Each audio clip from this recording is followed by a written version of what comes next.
దాదాపు 500 ఏళ్ల హిందువుల కల నేటితో తీరింది. Hi friends, welcome to MSR voice Telugu. ఈరోజు మనం అయోధ్య రామ మందిర్ చరిత్ర గురించి తెలుసుకుందాం. అయోధ్య రామమందిర చరిత్ర 1528 నుండి 2024 వరకు ఏం జరిగిందో తెలుసుకుందాం. బాబ్రీ మసీదు కంటే ముందు నుంచే వేల సంవత్సరాల నుంచి అయోధ్య రామ మందిరం ఉంది. అయోధ్య రామ మందిరం నుంచి బాబ్రీ మసీదుగా మారి దాదాపు 500 ఏళ్ల పోరాటం తర్వాత బాబ్రీ మసీదు నుంచి అయోధ్య రామ మందిరంగా తిరిగి తన శోభను సంతరించుకుంటుంది. ఈ క్రమంలో ఎదురైన సంఘటనలు, కోల్పోయిన ప్రాణాలు, పోరాటాలు వంటి పూర్తి వివరాలు మీకోసం. అయోధ్య ఈ పేరు పురాణాల్లోని ఆయుధ్ అనే మహారాజు నుంచి వచ్చింది. ఆయుధ్ అనే పదం సంస్కృత పదమైన యుధ్ నుంచి వచ్చింది. ఆయుధ్ మహారాజు పుట్టడం వల్ల ఆ నగరానికి అయోధ్య అనే పేరు వచ్చిందని చెబుతారు. ఆయుధ్ మహారాజు శ్రీరాముని పూర్వీకులు అని చెబుతారు. శ్రీరాముడు అవతరించిన ప్రదేశం ఈ అయోధ్య. ఒకప్పుడు కోసల రాజ్యానికి రాజధానిగా ఉండేది ఈ అయోధ్య. ఈ అయోధ్య నగరాన్ని దశరథ మహారాజు పరిపాలించేవాడు. అయితే పుత్రులు లేని లోటుతో ఉన్న దశరథ మహారాజుకి పుత్రకామేష్టి యాగం వల్ల రామ, లక్ష్మణ, భరత, శత్రుఘ్నులు జన్మిస్తారు. కొన్నేళ్లకు విశ్వామిత్రుడు వచ్చి రాముడ్ని తన వెంట తీసుకెళ్తాడు. ఆ తర్వాత ఏం జరిగిందో అందరికీ తెలిసిందే. రావణ సంహారం, రామావతారం చాలించడం తెలిసిందే. రాముడు జన్మించిన పుణ్యస్థలం కాబట్టి అయోధ్యలో రాముడి కుమారుల్లో ఒకరైన కుశుడు రామ మందిరాన్ని నిర్మించాడు. ఆ సమయంలో అయోధ్యలో 3000 సీతారామాలయాలు ఉండేవని చెబుతారు. అయితే సామాన్య శక పూర్వం 5వ శతాబ్దంలో చాలా ఆలయాలు పాడైపోయాయని, వాటిని ఉజ్జయిని రాజు అయినటువంటి విక్రమాదిత్యుడు బాగు చేయించాడని చెబుతారు. అప్పటినుంచి చాలా ఏళ్ల పాటు ఆ మందిరాలు పూజలతో కళకళలాడే. 1034 అయోధ్యపై సాలార్ మసూద్ ఘాజీ దాడికి యత్నం. సాలార్ మసూద్ ఘాజీ ఇతను మహ్మద్ గజనీ మేనల్లుడు. అనేక సార్లు సోమ్నాథ్ ఆలయాన్ని లూటీ చేసిన మహ్మద్ గజనీ మేనల్లుడే ఈ సాలార్ మసూద్ ఘాజీ.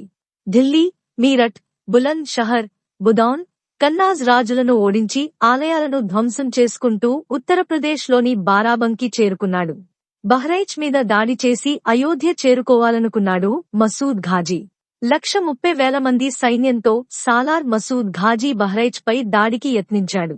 ఆ సమయంలో శ్రావస్తి రాజ్యానికి చెందిన మహారాజా సుహేల్ దేవ్ పక్క రాజ్యాల రాజులతో కలిసి సాలార్ మసూద్ కి చెందిన 130,000 మంది సైన్యాన్ని నేలమట్టం చేశాడు.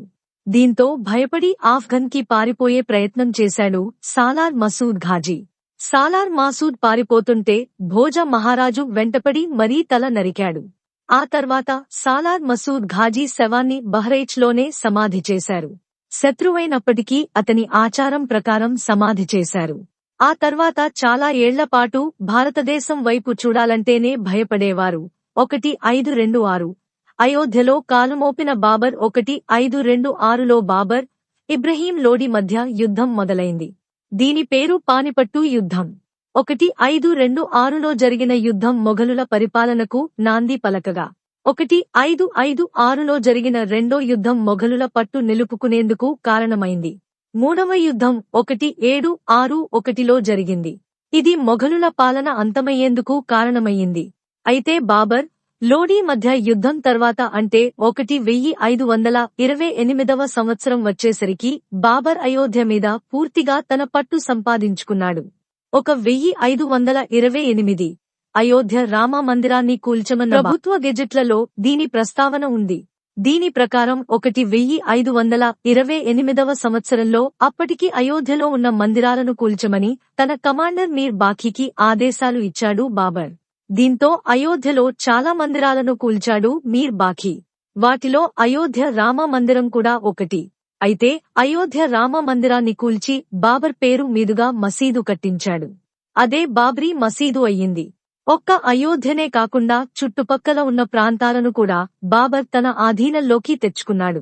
బాబర్ తర్వాత చాలా ఏళ్లపాటు మొఘలుల పాలన సాగింది. అయితే గుజరాత్ క్యాడర్ మాజీ ఐపీఎస్ ఆఫీసర్ కిషోర్ కునాల్ రాసిన అయోధ్య రీవిజిటెడ్ పుస్తకంలో రామ మందిరం కూల్చివేత గురించి రాసుకొచ్చారు.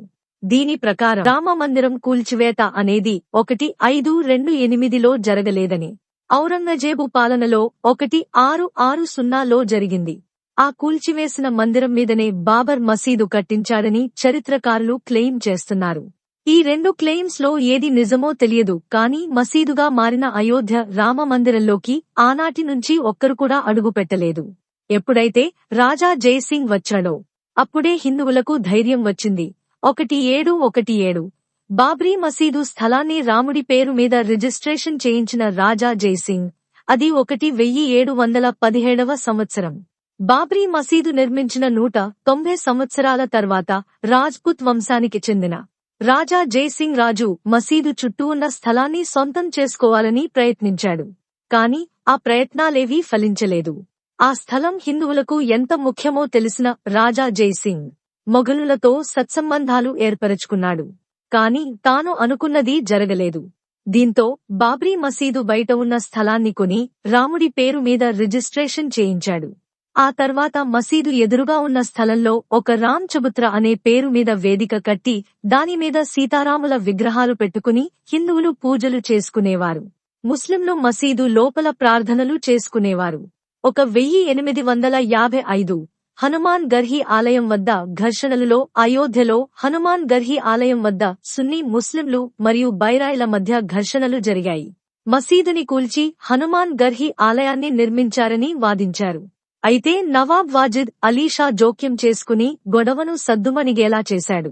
1859 కంచుతో మసీదుని మందిరాన్ని వేరు చేసిన బ్రిటిష్ ప్రభుత్వంలో స్థానికులు బాబ్రీ మసీదు ఉన్న స్థలం రామ జన్మస్థలం అని నమ్మారు.